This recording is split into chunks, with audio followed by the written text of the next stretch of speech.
Son pura de los niños que sin ningún tipo de reparo doblan sus rodillas delante de Él y qué cosa hermosa, me encanta.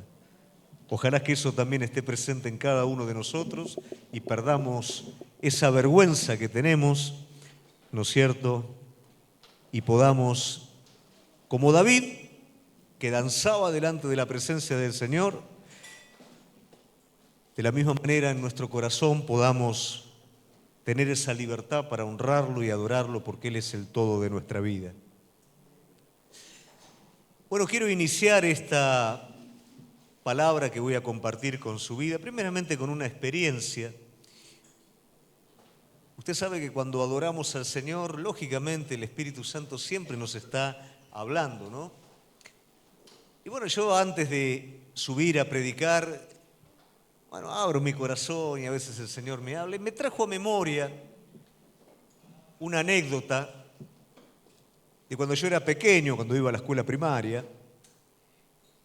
Y bueno, tenía lógicamente los problemas que tiene todo niño pequeño, ¿no? Yo encima era peticito, o sea que estaba en los primeros lugares de la fila, viste que antes era de menor a mayor. ¿Y qué te pasa cuando sos petizo y estás en los primeros lugares de la fila? 2 por 3 cobras, ¿no? Es una ley. Bueno, eso me pasaba a mí cuando era chiquito. Y me acuerdo que iba a la escuela con un muchacho que una vez se me ocurrió, íbamos caminando, él era más grandote, ¿no? Y lo invité a tomar la leche a casa, un tal Lozada. Y agarra, me dice un día, mira, cuando vos tengas algún problema, decile que sos amigo del Tarta Lozada, dice. El Tarta, imagínate, ¿no? Del Tarta Lozada. Este joven en uno de los recreos, vienen chicos mucho más grandes que él, ya de secundaria, y lo rodean no sé por qué problema, como para fajarlo, ¿no? Y este muchacho dice, ¿saben quién soy yo? ¿Quién sos vos? ¿No? Le decían todos. Dice, yo soy el hermano del Tarta Lozada. Y yo vi que todos se hicieron así para atrás y se fueron. Digo, funciona el asunto. Una vez también estamos ahí, digo, mirá que yo soy amigo del Tarta Lozada, ¿no? Y también lo mismo. Después me enteré quién era el Tarta Lozada, guau, ¿no? Le tenía miedo hasta la policía allá. Pero él era el hermano. Y esto viene a colación de algo que el Señor había puesto en el corazón mientras adoraba y decía, cuando el Señor menciona a Abraham, mi amigo, digo, wow, que Dios pueda decir, ¿no es cierto?, este hombre es mi amigo y que vos puedas entender que Él es tu amigo. Entonces yo pensaba en todo esto, digo, la verdad, cuando yo decía que esta persona era mi amigo, lo que ocurría. Ahora, ser amigo de Dios, wow. Que Dios te mencione como su amigo, wow. Pero mi pregunta es, ¿y qué es lo que nos hace amigos de Dios? No tiene que ver con un buen comportamiento. No tiene que ver con algún carisma que alguno de nosotros tengamos, tiene que ver con un corazón. ¿Qué es lo que busca Dios en la vida de cada uno de nosotros? Un corazón para con Él. A veces nosotros mismos nos desacreditamos por lo que no somos, por lo que nos falta, por lo que otro tiene, pero a Dios no le interesa nada de eso, le interesa un corazón. Y ahí está el problema y ahí está el núcleo de lo que en esta noche yo quiero estar hablando. Quiero hablar del corazón del hombre. Y quiero que en esta noche nosotros podamos prestar atención al respecto, porque gran parte, si no todos los problemas que generalmente nosotros tenemos, tienen que ver con nuestro corazón. Nuestro corazón puede hacer que una situación o la misma situación sea algo trágico o se convierta en una oportunidad. Puede ser que una persona sea nuestro peor enemigo o termine siendo nuestro amigo. Veía el otro día en un videíto cómo un muchacho grandote, ¿no es cierto?, pasa, lo hace tropezar a un muchacho más pequeño y después el muchacho más pequeño en algún momento le trae un café a este grandote. Y este grandote, en un momento de mucha dificultad de este más pequeñito, aparece detrás de él defendiéndolo. Podría haberse convertido inicialmente en su peor enemigo, porque me tiró, porque me volteó, pero no, hizo algo diferente y generó una situación diferente. Y si nosotros entendiéramos que todo eso tiene que ver con nuestro corazón, ¿cuántas cosas en nuestra vida no serían el problema que son y tal vez el problema que muchos de nosotros hoy estamos viviendo? Hay algo que es radical y nosotros lo tenemos que entender, que en el corazón del hombre no está el bien y que es la raíz de todo problema. Está en el corazón del hombre. El corazón natural del hombre es insensible, ingrato a Dios. No lo quiere. Por ende, es traicionero e ingrato hacia las personas. Y el corazón del hombre no hay nada que no sea capaz de hacer por no perder el trono y la centralidad en nuestras vidas. Es capaz de mentir, es capaz de manipular, es capaz de generar un argumento para terminar saliéndome con la mía, es capaz de justificar la impiedad, quedarse con el otro, con lo que el otro tiene, que yo lo quiero, y dar a eso un argumento moral encima. Quedarme con el dinero de una herencia y armar el argumento de que ellos no lo iban a saber administrar. Y tantas cosas es capaz el corazón del hombre, y la palabra de Dios dice, el engaño del corazón del hombre es tan profundo que es imposible sondearlo. La palabra de Dios también me habla y me da una advertencia, y es guardar el corazón. Y la realidad es que el corazón yo lo guardo de dos maneras. Lo guardo según a dónde lo expongo, porque si expongo el corazón a lo indebido, va a ser afectado. Y también me debo guardar de mi corazón, las demandas de mi corazón. Cuando alguien quiere algo, inmediatamente el corazón va a estar ahí, apoyando eso, sea bueno, sea malo, no importa. Pero la palabra me advierte de guardar y de cuidarme de mi corazón. Pero también hay una realidad, y esa realidad es que nuestro corazón viejo no cambia. Nuestro corazón viejo no se puede acomodar. Vos y yo necesitamos un nuevo corazón. Y es un poquito de esto de lo que en esta noche quiero hablar. Vamos a ir primeramente a la palabra de Dios en el profeta Ezequiel, capítulo 36, versículo 28 en adelante.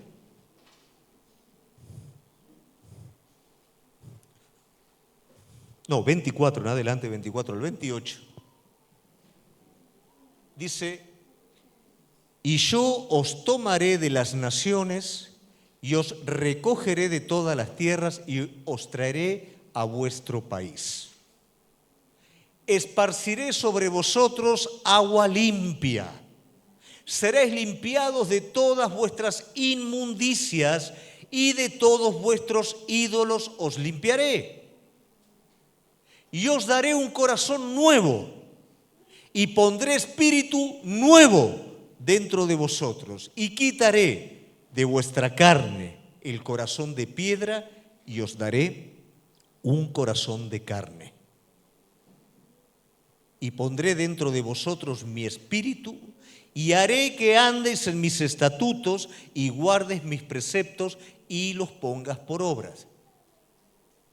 Habitaréis en la tierra que di a vuestros padres, y vosotros me seréis por pueblo, y yo seré a vosotros por Dios. Hasta ahí la palabra de Dios. El contexto es un contexto en el que Dios está hablando acerca de la restauración del pueblo. Y habla de todo lo que va a ocurrir. Van a volver nuevamente al lugar que les pertenece, a ocupar el lugar, pero primeramente hay un problema a resolver y ese problema es el corazón. ¿Por qué? Porque si el corazón no va a cambiar, ellos van a repetir exactamente lo mismo y el ciclo no se va a cerrar. El cambio no está afuera. De hecho, como están, es consecuencia de los dictados de su propio corazón. Pero para que pueda haber un cambio, debe de haber un cambio en el corazón. Para que haya un cambio en tu vida, el cambio tiene que estar adentro primeramente. Tu vida no va a cambiar porque las cosas de afuera se modifiquen, porque económicamente te vaya mejor, porque tu esposa cambie en algo, tu esposo cambie en algo. El problema está adentro y es adentro donde debemos de cambiar. Y no podemos cambiar nosotros, sino que ese cambio es el que debe de traer Dios sobre nuestra vida. Y nosotros debemos de anhelar ese cambio. Ahora bien, algo que me pasaba cuando era mucho más joven, era que a veces escuchaba la palabra, escuchaba lo que era, escuchaba lo que tendría que hacer, pero a veces no me explicaban cómo hacerlo. Es mi deseo en esta noche que juntos podamos entender cómo de un corazón natural podemos alcanzar ese corazón que Dios tiene preparado para nuestra vida. Y para esto yo voy a hablar de 3 sucesos históricos y 2 enseñanzas de Jesús. Nos vamos a dar cuenta al final que todo esto es complementario, pero este camino nos va a llevar a entender cómo el corazón natural debe de ser reemplazado por el corazón de Dios en nuestra vida. Amén. Primeramente, algo que nosotros debemos de entender es que en nuestro corazón no está el bien. Nuestro corazón es engañoso y es una máquina continua de engaño, de mentira. Es capaz de hacer lo que sea para que el yo nos salga de la centralidad de nuestra vida. Y tiene argumentos de lo que pidas, tiene argumento religioso, tiene argumento moral, tiene argumento de lo que vos quieras y de lo que vos pidas, pero lo importante es que el yo nos salga del centro o de la centralidad de mi vida.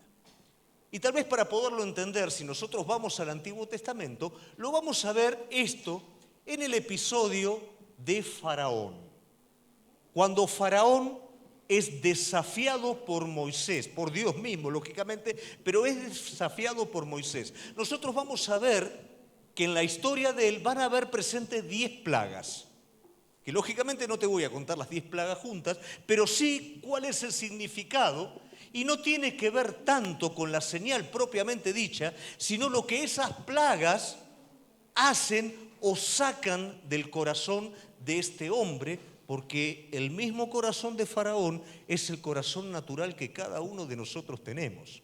Y vamos a ver que la palabra de Dios nos señala que el corazón de Faraón se había endurecido, que Dios endureció. Ahora, ¿qué quiere decir esto? ¿Es tan malo Dios que va a endurecer mi corazón? No, sino que cada situación, cada plaga que venía, ante la resistencia de Faraón, Faraón se iba haciendo cada vez más duro a esto. Y aunque a vos te parezca mentira, esas 10 plagas no son ni más ni menos que un ciclo completo, porque el número 10 representa eso, un ciclo completo de la paciencia de Dios a la obstinación del hombre. Dios le estaba dando la oportunidad a Faraón que se arrepintiera y que dejara ir a su pueblo. Sin embargo, el pensamiento de Faraón es el pensamiento del corazón natural. Si podés ponerme Éxodo capítulo 5, versículo 2. Vamos a ver lo que le dice Faraón a Dios. Faraón respondió: ¿quién es Jehová para que yo oiga su voz y deje ir a Israel? Yo no conozco a Jehová, ni tampoco dejaré a Israel. Esta raíz de pensamiento es la que está presente en el corazón natural del hombre. ¿Quién es Dios? Es tan insensible nuestro corazón que aunque tengamos las cosas enfrente, no podemos admitir que es Dios. Y como no podemos admitir, como es una ignorancia voluntaria. ¿Por qué digo una ignorancia voluntaria? Porque en este mundo, querida iglesia, tenemos millones y millones de evidencias de Dios. Y si no creemos en Dios es porque no queremos creer. Estamos viendo en IET evidencias, estamos viendo cómo se esfuerza la parte científica cuando no encaja en las cosas, cómo el hombre quiere justificar algo que es injustificable y no puede hacerlo, simplemente tiene que creer y no quiere creer. Prefiere sostener una hipótesis que no alcanza a ser una teoría, sino simplemente una hipótesis que no cierra antes de creer. Porque el corazón del hombre es así. Porque el corazón del hombre no quiere hacer la voluntad de Dios. ¿Quién es Dios? Yo no voy a hacer lo que Dios me está pidiendo. Eso es lo que está diciendo Faraón y eso es lo que dice el corazón natural del hombre. Ahora, el hombre no solamente se queda con eso, sino que el hombre resiste. Y el hombre tiene argumentos para resistir a Dios que no son sustentables, pero que decide creerlos. Cuando Moisés tira su vara y esa vara se convierte en una gran víbora, hacen lo mismo los magos y también se convierten en víbora. Entonces, ¿qué es lo que dice Faraón? Ya está. ¿Cuántas veces nosotros comparamos las cosas que Dios hace con cosas de este mundo que no alcanzan ni a la mitad? Pero decimos, bueno, si esto es lo que Dios hace, esto también está en el mundo, entonces Dios no es veraz, no existe, no es real. Situaciones en nuestra vida que el Espíritu Santo nos está marcando, pero decidimos que es mejor otro pensamiento. Decidimos que es mejor y bueno, tal vez como comí mucho a la noche, soñé esto y esto no creo que sea de Dios. Cuando es tan puntual que vos sabés que está apuntando al centro de tu corazón, pero prefiero derivar eso hacia otro lado. Vemos que finalmente la serpiente de Moisés devora las otras dos. La evidencia siempre es mucho más fuerte, pero decidimos nosotros confiar en la evidencia más débil, por nuestro corazón. Faraón decide postergar el tiempo. Cuando ve que la cosa cada vez va peor y va peor, él decide postergar el tiempo. ¿Por qué? Porque el corazón natural posterga porque no quiere. ¿Cuántas veces Dios habla en nuestra vida? Y nuestro corazón natural, ¿qué dice? Todavía no es el tiempo. Y la palabra de Dios dice, hoy es el tiempo. Pero todavía no es el tiempo. ¿Cuántas personas que dijeron todavía no es el tiempo, vi partir y no alcanzaron al arrepentimiento? No alcanzaron a entregar sus vidas al Señor. Pero ¿cuántas personas dijeron hoy es el tiempo y luego partieron, pero partieron de la mano de Él? ¿Cuántas personas por decir hoy no es el tiempo están perdiendo oportunidades y propósito de Dios? Pero ese es tu corazón natural que dice todavía no, tenés mucho más para disfrutar, tenés mucho más todavía para hacer, no dándonos cuenta que se va cerrando el círculo. Faraón postergó, Faraón quiso negociar con Dios. Bueno, les mando las mujeres, pero el ganado se queda acá. Pidan a Dios por mí. Falso arrepentimiento, falsa religión, todo eso está presente en el corazón natural del hombre y todo con un propósito, salirme con la mía. Iglesia, cuando el Señor te está tratando, no mires alrededor, no mires al otro, por favor, sé sincero y deja que el Espíritu de verdad te guíe a toda verdad. Mírate a vos. ¿Cuántas personas viven echando culpas? ¿Cuántas personas viven detrás de excusas? Y lo último que hacen es hacerse cargo de sí mismas. Y eso es tiempo perdido, tiempo prolongado. Tu corazón se cuida. Tu corazón quiere tener el control. Tu corazón no quiere decir soy yo ese hombre. Faraón usó 10 secuencias distintas de argumentos sobre las 10 plagas que vinieron. Ese 10 implica un ciclo. Ese 10 implica la responsabilidad del hombre. ¿Voy a resistir 10 veces a Dios? También ese 10 implica el límite de la paciencia divina ante la obstinación del hombre. La 10ª plaga desmantela absolutamente todo. ¿Por qué? Porque va a apuntar al corazón de Faraón, al primogénito, aquel que va a ser mi herencia, mi hijo, que supuestamente es hijo de los dioses, porque el hijo de Faraón era hijo de los dioses. Y ese juicio de Dios va sobre donde estaba el corazón de él y definitivamente queda desmantelado. Entonces, a regañadientes, deja ir al pueblo. Y eso ocurre muchas veces con nuestra vida. Cerramos nuestro corazón, 1, 2, 3, 4, 5. Y hoy hablábamos en primeros pasos. Cuando no escuchamos la voz de Dios, 1, 2, 3, 4, 5, no escuchamos la palabra, no escuchamos el consejo, no escuchamos nada, tarde o temprano, la circunstancia nos pasa factura. Y llega ese momento, y llegó ese momento para Faraón. Y Faraón se resigna. Mas sí, váyanse de una vez por todas. Pero dice la palabra de Dios que cuando el pueblo de Dios quedó encerrado entre el mar Faraón se enteró de esto y dijo: ¿cómo dejamos ir a este pueblo? ¿Cómo los dejamos escapar? El corazón vuelve de nuevo, porque la resignación no es arrepentimiento. Porque que la situación me haga pedazos y quede triste por mi propia situación no implica que va a haber un cambio si yo no decido que ese cambio esté, si yo no me rindo. Faraón no se rindió y dijo: ahora sí que están encerrados, vamos detrás de ellos. Y eso ya fue definitivo, porque ahí es donde Faraón terminó de perderlo absolutamente todo. Perdió su ejército y perdió todo por obstinarse delante de Dios.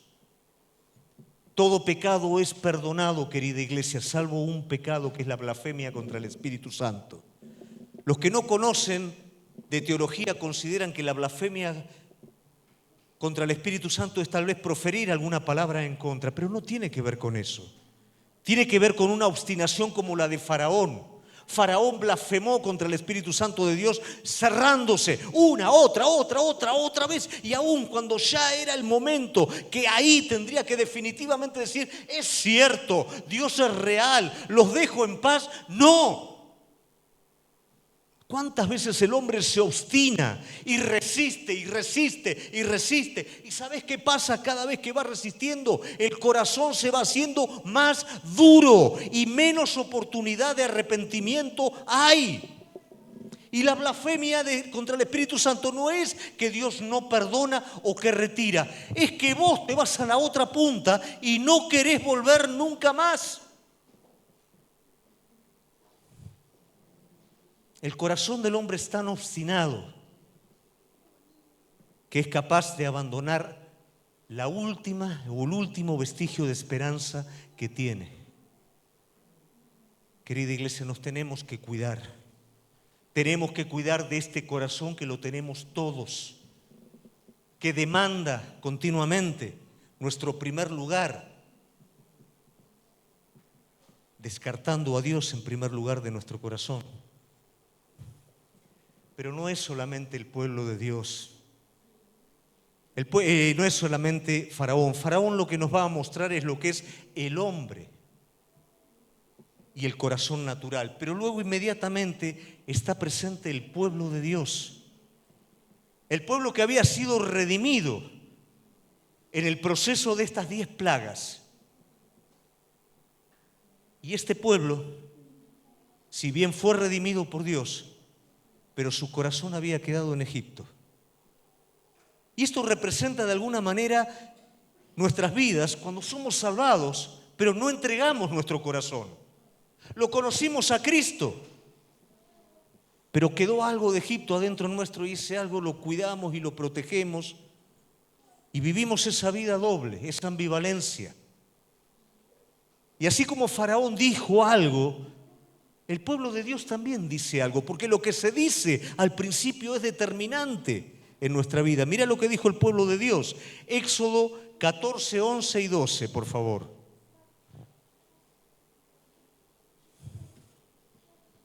Y dijeron a Moisés: ¿no había sepulcros en Egipto que nos has sacado para que muramos en el desierto?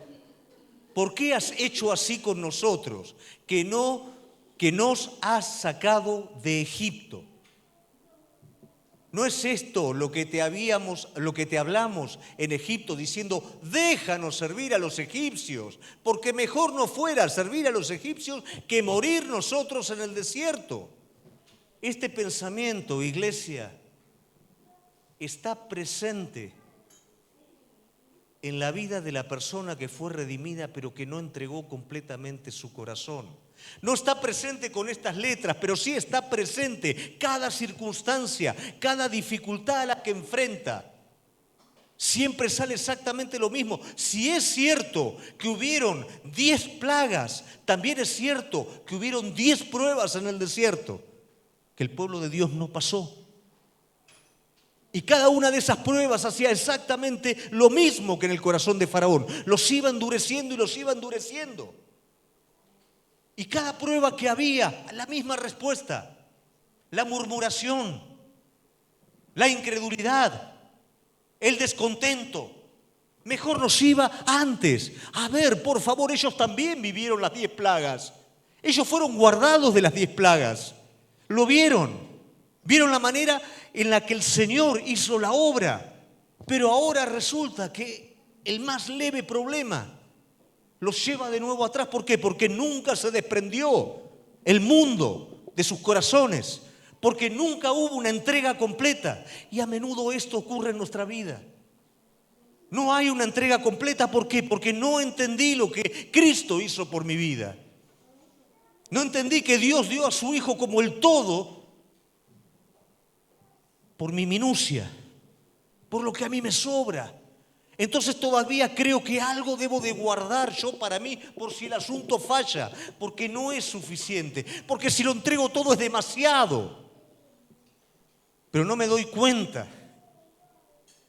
que cada prueba que yo voy repitiendo de la misma manera, mi corazón también se va endureciendo. Y no es que yo sigo igual, cada vez voy de mal en peor.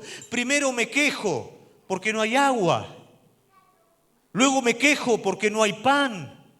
Luego desobedezco tratando de guardar el maná cuando me dijeron que no lo tengo que guardar. Luego me acuerdo de lo que comía en Egipto. Y pido comida a mi gusto y lo tiento al Señor en el desierto. Y luego aprovecho que Moisés se va a hablar con el Señor para poder hacer todo el desmán habido y por haber y levantar becerros que me lleven de nuevo a Egipto y llamar a eso fiesta sagrada a Jehová. ¿Cuántas veces hacemos lo mismo, iglesia? ¿Cuántas veces el placer forma ídolos para volver a donde está nuestro corazón, que es Egipto, y le ponemos el nombre de Dios? Pero Dios no tiene nada que ver con eso. Eso fue un invento nuestro porque nuestro corazón nunca se rindió. Ese corazón viejo también agarra formas religiosas. Nunca se rindió. Extraña Egipto. Se olvidó de Egipto, del daño que trajo sobre su vida. Lo extraña los placeres, extraña la idolatría, quiere volver de nuevo. Y llega el momento determinante. porque 10 es un ciclo. Las 10 plagas fueron determinantes, pero las 10 pruebas también es determinante en el pueblo. Y llega el momento de tomar posesión de la tierra prometida y no lo pueden hacer. ¿Por qué a veces hace tantos años que estamos en la iglesia y no podemos entrar en la plenitud de Cristo? Porque nuestro corazón sigue dividido. Y cada prueba que hay, que es la que nos va preparando para entrar en esa plenitud, la rebotamos 1, 2, 3, 4, y cuando viene la oportunidad no estamos a la altura. Porque nuestro corazón se endureció, se entibió, se enfrió. Entonces, por supuesto, no podemos tomar posesión de la tierra. Porque la tierra se toma posesión por fe, la plenitud en Cristo se toma posesión de ella en fe, en confianza absoluta. Pero ¿qué pasa? Echamos mano en cada situación que hubo en el camino. No estamos a la altura para tomar posesión ahora. Y se cierra otro ciclo como el de Faraón, con la única diferencia que este es el pueblo de Dios y es un pueblo redimido, pero su corazón quedó en Egipto. Y no pueden pasar. Pero acá sucede algo que no es casualidad. Yo te hablé de 10 plagas. Yo te hablé de 10 pruebas. Y no es casualidad que a la quinta prueba el Señor va a dar al pueblo los 10 mandamientos. Y son 10 mandamientos. Mandamientos que no hacen ni más ni menos que desnudar todo lo que Israel ya estaba demostrando en esas pruebas. Mandamientos que el Señor mismo está trazando como norma para su pueblo. Y aquí también el Señor habla. El Señor dice: oye Israel, oye pueblo mío. El Señor les va a dar mandamientos que no van a ser ni más ni menos que desnudar el corazón viejo de ellos, pero también mostrar la santidad de Dios. Sin embargo, esos 10 mandamientos no constituyen ni más ni menos que una norma. Y a veces nosotros hacemos de la vida cristiana una norma. Y una norma es algo externo. Una norma es una apariencia. Yo puedo tener apariencia de buen cristiano. Yo puedo seguir la norma. Puedo cumplir. Pero puedo seguir con el corazón viejo. Eso yo lo puedo imitar. Pero eso no es el corazón nuevo. Eso no es el corazón de carne. Una norma admite una vida doble. La norma que seguía el joven rico era aceptable para todo el resto del pueblo, no para Cristo. Porque Cristo sabía que detrás de esa norma se escondía un corazón no entregado materialista, que tenía todo puesto en su Dios. Entonces la norma tranquilamente me puede hacer vivir con todos los ídolos de Egipto. Yo sigo una norma y sigo con el mundo también en mi corazón. Lo puedo hacer tranquilamente, no tengo ningún problema. Pero la norma fue necesaria para el pueblo de Dios, pero fue la base. El techo estaba muy, muy lejos. El techo lo va a poner Jesús cuando da el sermón del monte y las ayes. Cuando empieza a hablar de lo que es el corazón nuevo. Cuando no es un mandamiento, es todo lo que hay detrás de ese mandamiento. Cuando no es una dirección. Cuando los 10 mandamientos se convierten en una vida completa. Y eso es lo que Jesús hace en el Sermón del Monte. Hablarle al pueblo de una vida completa, mostrándole de esta manera cuál es el corazón de Dios, cuál es la persona de Dios. No son 10 mandamientos rígidos que nadie puede cumplir. Eso es el piso. Pero lo más importante es la vida completa. El corazón nuevo completo. Eso va a hacer que salgas de la norma y que vivas la plenitud de Cristo Jesús. A veces como cristianos y bajo la gracia de Dios vivimos la norma. No te estoy diciendo 10 mandamientos, pero sí mandamientos que nos inventamos nosotros o que nos creemos nosotros, que conservan nuestra apariencia pero conservan nuestros ídolos también, lejos de la vida de Jesucristo en nosotros. Jesús le está diciendo: esto no funciona, esto llegó hasta acá, esto es pacto viejo, esto es piedra.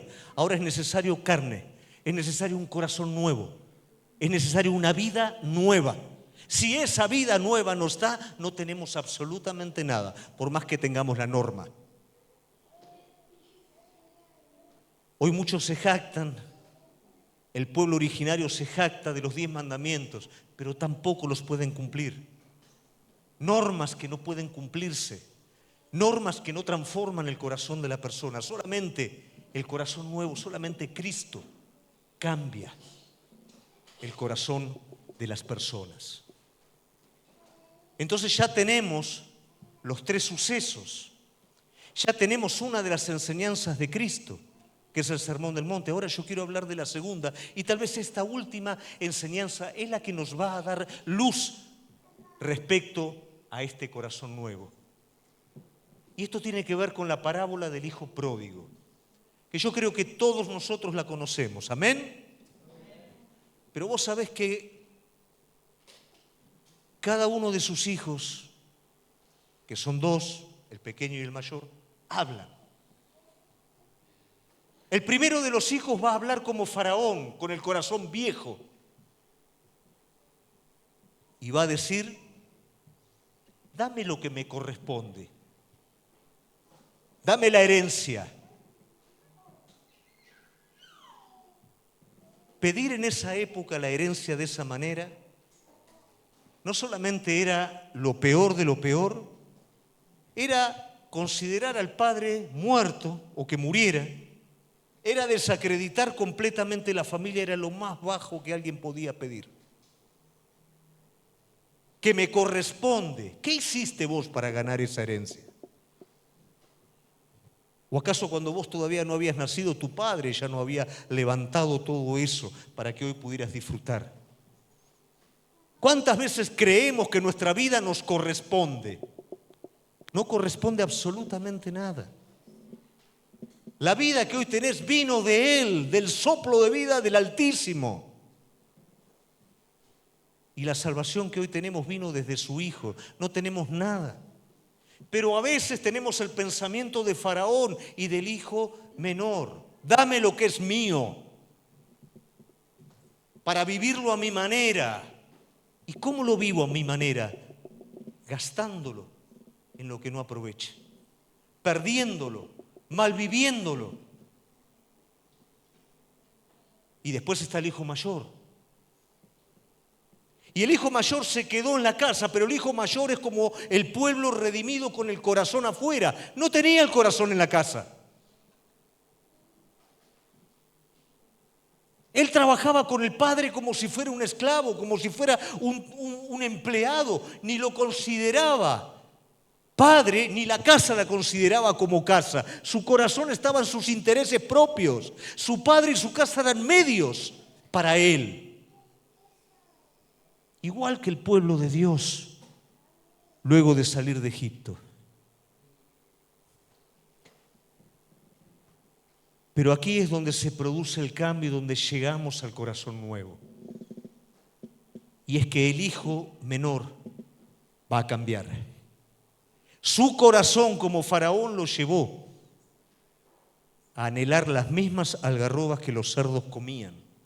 Y para un judío, compartir un alimento con el animal que más repudia es caer lo más bajo que alguien puede caer. Pero dice la palabra de Dios que en ese lugar él entró en razón. Y sus palabras denotan que es entrar en razón. Primero dijo: dame lo que me pertenece. Y después él piensa: a cualquiera de los jornaleros de mi padre le va mejor que a mí. Voy a ir a él y le voy a decir: papá, pequé contra el cielo y contra vos. Y ahí está el corazón nuevo.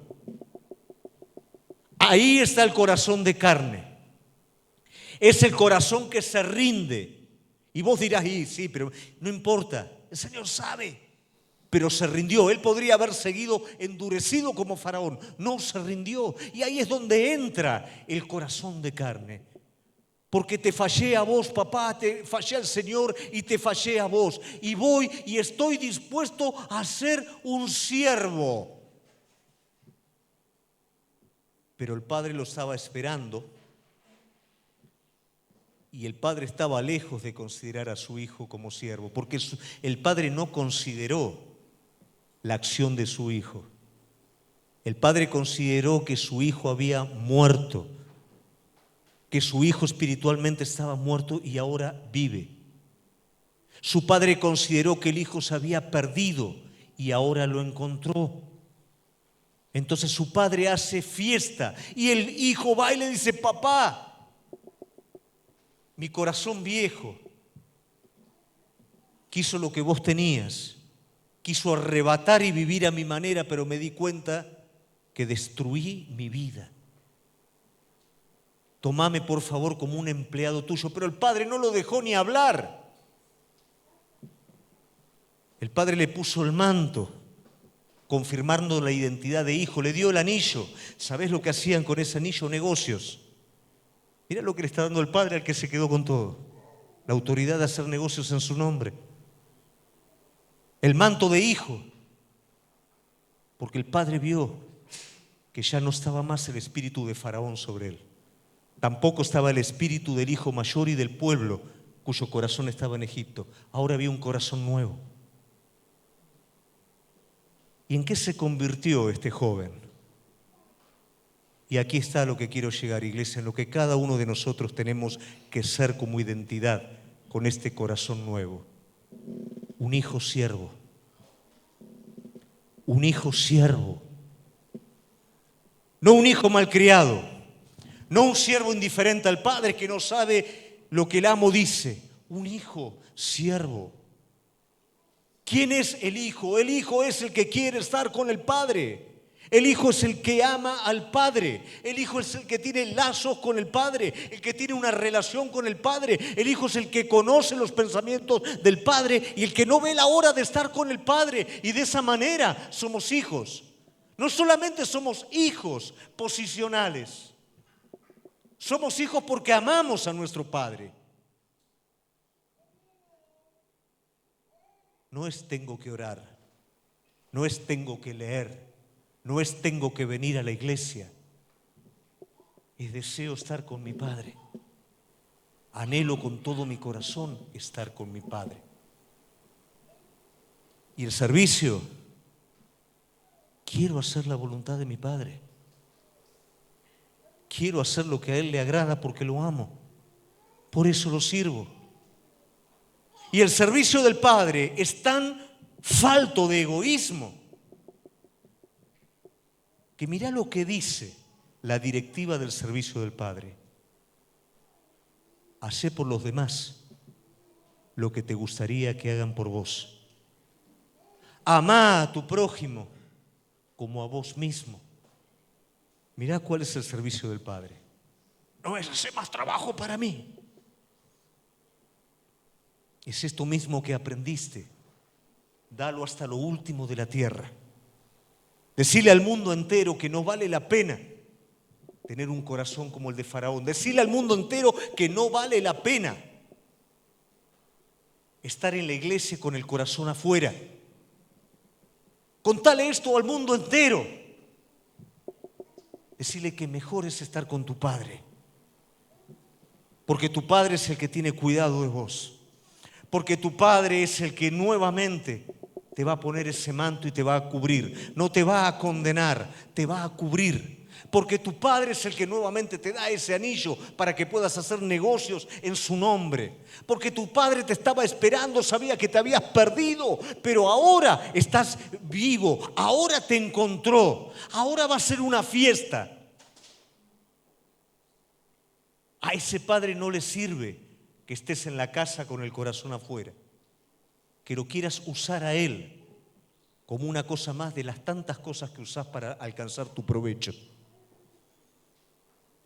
Ese Padre está esperando que, como ese hijo que tenía el corazón de Faraón, pero que entendió a través del rigor que eso no lo llevaba a ningún lado, puedas decir: perdóname, pequé contra el cielo, pequé contra ti, haceme como uno de tus empleados. Él no quiere empleados, Él quiere amigos, Él quiere hijos. ¿Cuál es tu identidad? Si querés ese corazón nuevo, ese espíritu nuevo, sos un hijo siervo. Un hijo que ama al Padre con todo el corazón. Y un siervo que por amor al Padre quiere hacer su voluntad. Ese es el espíritu nuevo. Ese es el corazón de carne. Y ese, querido iglesia, es el anhelo que cada uno de nosotros tenemos que tener. Buscamos cosas de Él, situaciones, comodidades, ventajas, no tiene sentido. Ese es el hijo mayor. Pero si realmente entendemos que lo necesitamos a Él como Padre y que necesitamos nosotros servirlo haciendo su voluntad, quiere decir que el corazón nuevo está latiendo, o empezó a latir en vos o comenzó a latir de nuevo. Amén. Te invito a ponerte de pie.